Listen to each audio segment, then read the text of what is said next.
Alphabet broke out its cloud revenue for the first time last week, reporting $8.9 billion in fiscal 2019 revenue and giving investors a sense of how Alphabet's cloud unit measures up to competitors like Amazon's AWS and Microsoft's Azure. Let's send it over to CNBC's John Fortt, who is sitting down with Google Cloud CEO Thomas Kurian right now. And that disclosure had a lot of people applauding, John.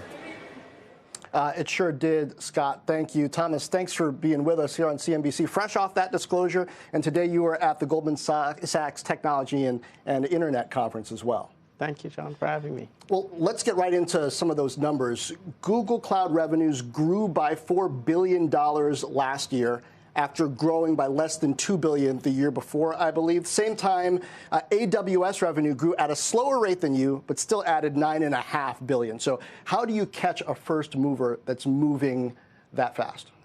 We're focused on building differentiated products, expanding our sales force, expanding our distribution channels very quickly, and we've been very pleased with the results. In addition to adding the revenue, our backlog grew. Ruth Porat talked about that on the earnings call.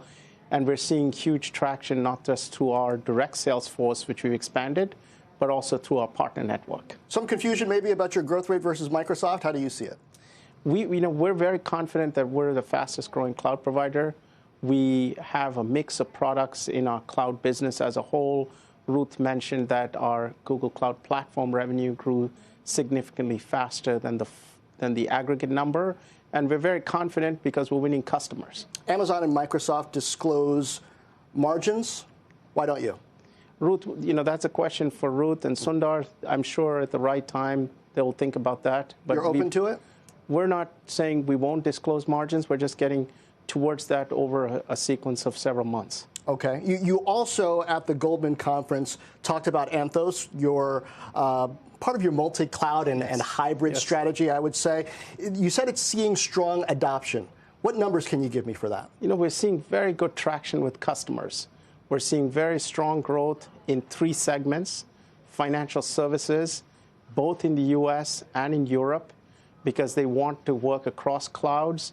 And in Europe, there's a concern about concentration risk, so they want portability across cloud vendors. Second, independent software vendors and SaaS companies, they know they have to be across multiple clouds. They want a platform that works across those.